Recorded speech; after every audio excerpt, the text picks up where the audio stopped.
Vamos ter uma noção hoje, pessoal, da distribuição das capitanias hereditárias estabelecidas, instituídas no Brasil no século XVI, no território.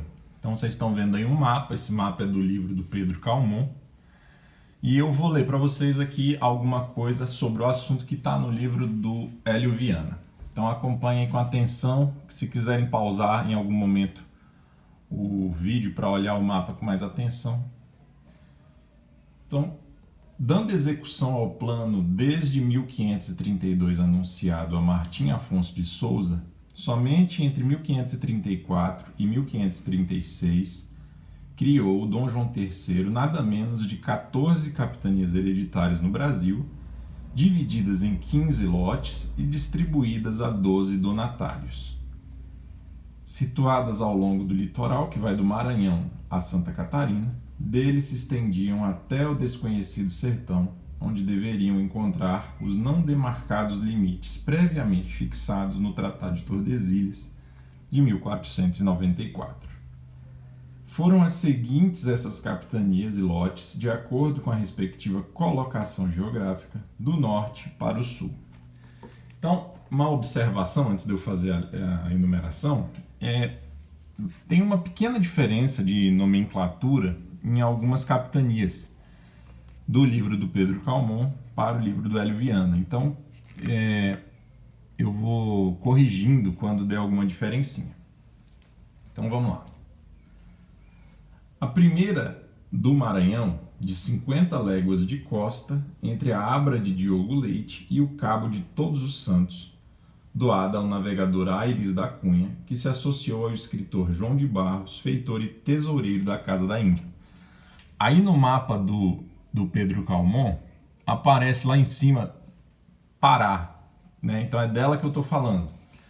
No Hélio Viana, o nome que ele dá é de Primeira Capitania do Maranhão, e assim haveriam duas com esse nome, mas o Pedro Calmon prefere a denominação de Pará. A segunda, de cima para baixo, agora sim aí no mapa vai aparecer do Maranhão, que no caso aqui do Hélio Viana seria a segunda do Maranhão, Mas, enfim, a primeira é o Pará, a segunda do Maranhão, de 75 léguas entre o Cabo de Todos os Santos e o Rio da Cruz, concedida a Fernando Álvares de Andrade, tesoureiro-mor do reino. Em seguida, a do Ceará, de 40 léguas entre o Rio da Cruz, que atualmente é Camocim, e a Angra dos Negros, doada ao cavaleiro fidalgo Antônio Cardoso de Barros. A próxima é a do Rio Grande, de 100 léguas entre a Angra dos Negros e a Baía da Traição, concedida ao citado João de Barros. Em seguida vem a de Itamaracá, de 30 léguas entre a Baía da Traição e o Rio Igaraçu, doada ao navegador Pero Lopes de Souza. A próxima é Pernambuco, ou Nova Lusitânia, de 60 léguas de litoral entre os rios Igaraçu e São Francisco, outorgada a Duarte Coelho, soldado da Ásia e navegador. Em seguida vem a da Bahia, ou Baía de Todos os Santos, com 50 léguas entre o rio São Francisco e a Ponta do Padrão, doada a Francisco Pereira Coutinho, soldado da Índia. Depois vem a de Ilhéus, com 50 léguas, entre a Baía de Todos os Santos e o rio Santo Antônio, doada a Jorge de Figueiredo Correia, escrivão da fazenda. A próxima é a de Porto Seguro, com 50 léguas de costa, entre os rios Santo Antônio e Mucuri, concedida a Pedro do Campo Tourinho, rico proprietário e navegador. Depois temos a do Espírito Santo, também com 50 léguas, entre os rios Mucuri e Itapemirim, outorgada a Vasco Fernandes Coutinho, soldado do Oriente. A próxima é a de São Tomé, de 30 léguas de costa, entre os baixos de Pargos e o rio Macaé, doada a Pero de Góis, companheiro de Martim Afonso de Souza na expedição de 1530-1532. A próxima, pessoal, salvo engano aí no mapa de vocês, não estou vendo ele agora, aparece Rio de Janeiro. Mas alguns, e entre eles o Hélio Viana, chama de São Vicente. Então, a capitania de São Vicente seria dividida em dois lotes. Por isso que lá no início aparece dizendo que são 14 capitanias em 15 lotes, porque a capitania de São Vicente seria dividida em 2 lotes. Mas esse mapa do Pedro Calmon aparece como Rio de Janeiro. De qualquer forma, dá no mesmo, porque só muda o nome. Então, essa aí do Rio de Janeiro, que também pode ser chamada de São Vicente, tinha 100 léguas de costa em 2 lotes. Então, aí aqui que tá a observação, prestem atenção.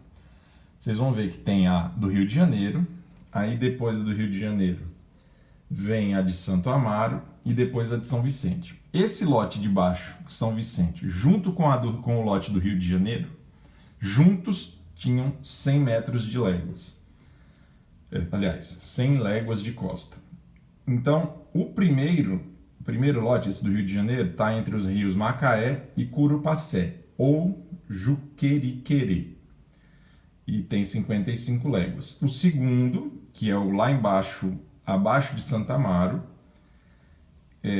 vai do rio de São Vicente à Ilha do Mel, a entrada da Baía de Paranaguá, com 45 léguas. E ambas foram doadas a Martim Afonso de Souza.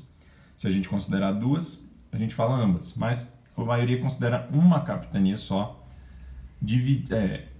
com uma outra entre as duas, tá bom? Espero que tenha dado para entender. Então, encravada entre Rio de Janeiro e São Vicente, que são os 2 lotes que formam a capitania do Martim Afonso de Souza, encravada ali no meio está a de Santo Amaro, com 10 léguas, e ela fica, obviamente, entre os rios Curupacé e São Vicente. Foi concedida a Pero Lopes de Souza. Estava tudo em família, né? Bem, Santana, por último, lá embaixo, com 40 léguas de costa, da Ilha do Mel até 28 graus de latitude sul, nas alturas de Laguna. Também foi doada ao Pero Lopes de Souza. Então tá aí, pessoal. Foram 15 lotes, 14 capitanias e 12 donatários. Então, alguns receberam mais de um lote, portanto, só são 12 donatários. Desculpa aí, ficou um pouco truncado em alguns momentos, mas espero que tenha dado para vocês pegarem a noção geral da divisão das capitanias hereditárias criadas no século XVI no Brasil. Um abraço.